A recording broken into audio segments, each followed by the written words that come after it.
Já de volta com o seu estilo de vida, e nesse terceiro bloco nós vamos dar continuidade ao nosso assunto, onde nós estamos falando a respeito dos distúrbios do sono. E quem fala pra gente é o Dr. Carlos Maurício. E agora a gente vai responder a pergunta da Ellen Cristina da Compensa. Eu vou repetir porque talvez possa ser sua dúvida daí de casa também. Ela diz assim: durmo em média de 6 a 7 horas por noite e quase todos os dias acordo com sono e tontura. Pode ser algum sintoma de algum distúrbio, doutor? Pode sim. Primeiramente, nós temos que saber qual a idade dela. Isso é importante, né? Criança, por exemplo, tem uma necessidade maior no sono do que o adolescente, e o adolescente do que o adulto e o idoso, né? Então, isso é importante. O adolescente dorme em média 12 horas, né? Certo?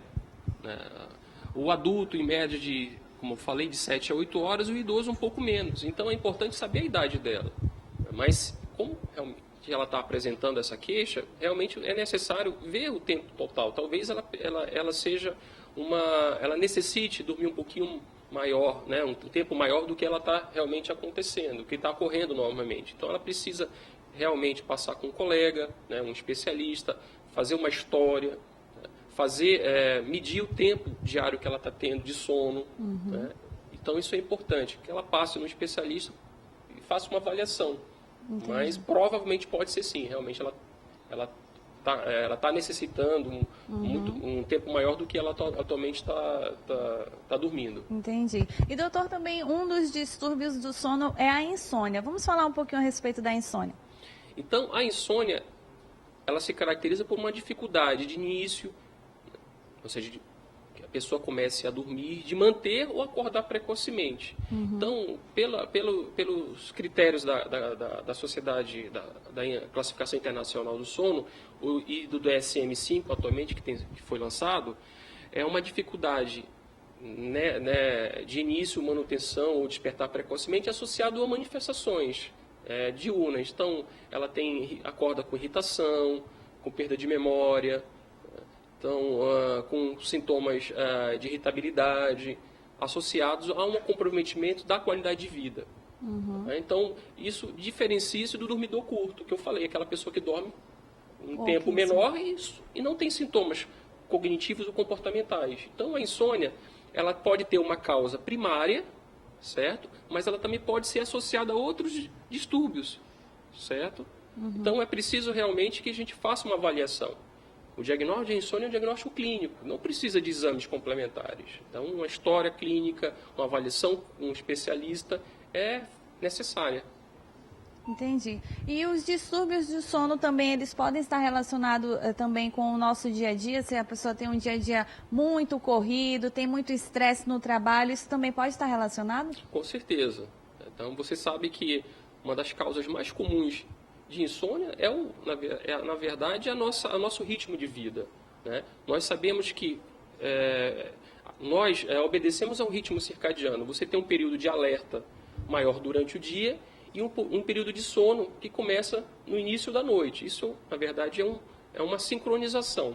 O que acontece hoje em dia, que tem acontecido nas sociedades modernas, é uma necessidade maior de trabalho, de vida social. Então, isso está reduzindo o tempo, em média, das pessoas, hoje em dia, nos grandes centros.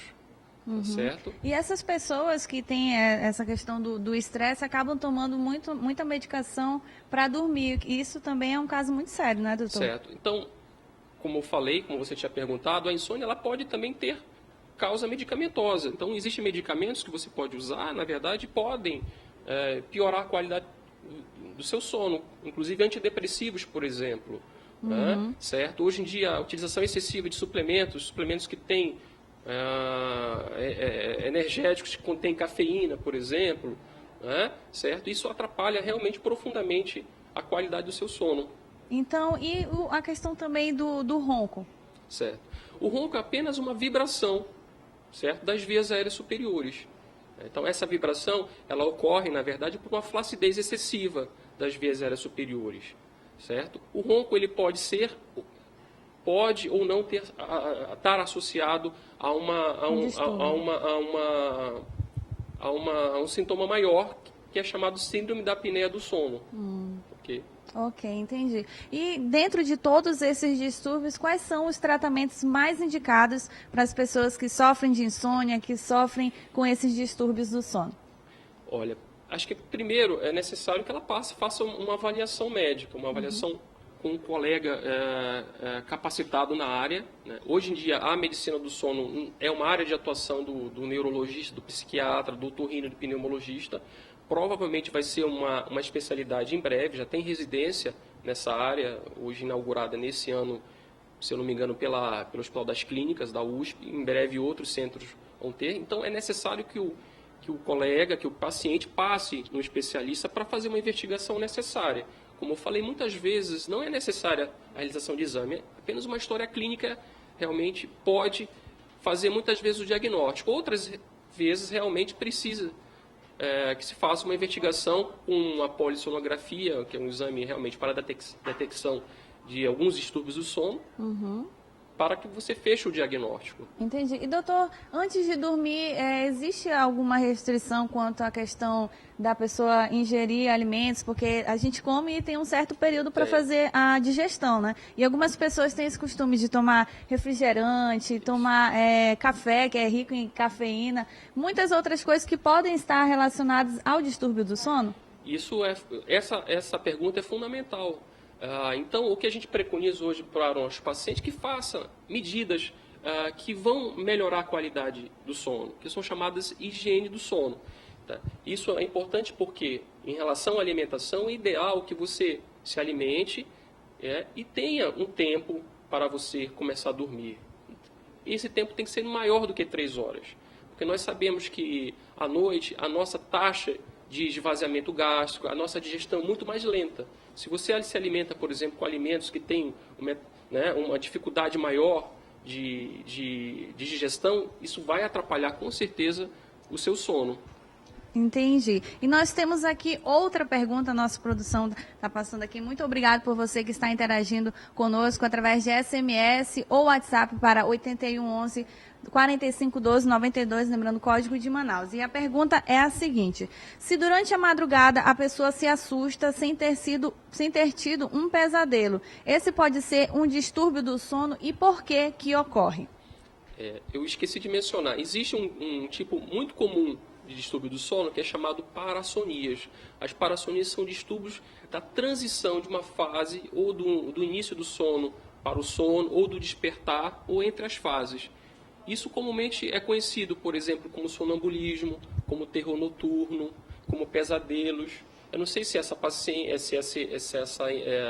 esse telespectador possui, não sei que tipo de susto, né? Não sei o que ela estava se referindo. De repente ela tinha um episódio de pesadelo, eu não sei, né? Provavelmente sim. Né? Então isso é muito comum na população. Então muitas vezes as pessoas os pacientes, por conta dessas queixas, né? Às vezes é um sonambulismo, um pesadelo, e ela queria saber se isso realmente é um problema mais sério. Muitas vezes pode ser, inclusive, ser de característica hereditária. Né? Por exemplo, é muito comum. E você tocou num assunto em que eu queria falar, a respeito do sonambulismo. Como é que acontece isso? A pessoa, às vezes, está até com o olho aberto, mas está andando pela casa, conversa e no outro dia não lembra nada disso. O que acontece? O sonambulismo é um tipo particular de parassonia que ocorre principalmente no sono de ondas lentas, chamado sono não REM. Então, ela se caracteriza por movimentos, né, isso dormindo, como levantar da cama, se sentar na cama, às vezes realizar atividades motoras como andar na casa, certo? E realmente ocorre durante esse sono profundo, principalmente sono de ondas lentas. Né? Diferente, por exemplo, de outros tipos de parassonias que ocorrem em outras fases, como o sono REM. Então, o sonambulismo é muito comum.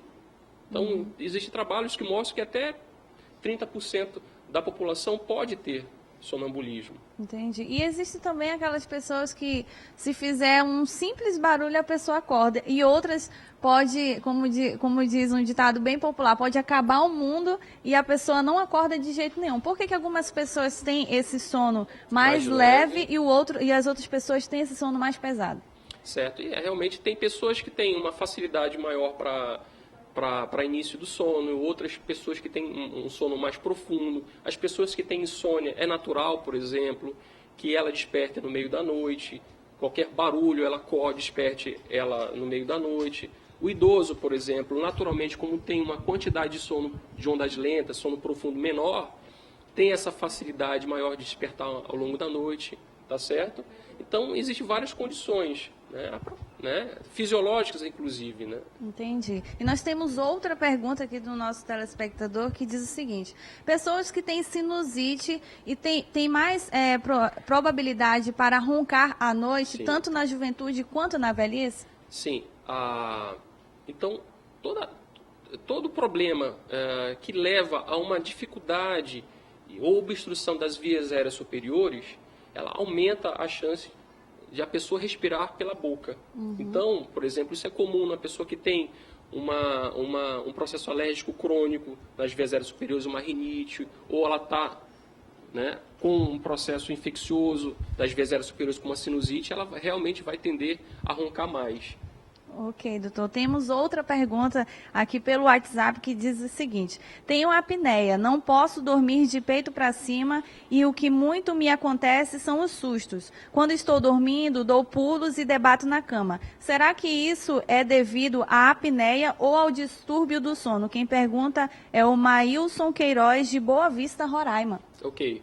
Então, Maílson, o que você provavelmente tem, eu não sei, não avaliei você, talvez, pelos sintomas que você tem, seja realmente a síndrome da apneia do sono. Então, a síndrome da apneia do sono é essa interrupção cíclica das vias aéreas superiores durante o sono, por mecanismos, muitas vezes por um estreitamento, às vezes, crânio-facial, da estrutura sua, certo?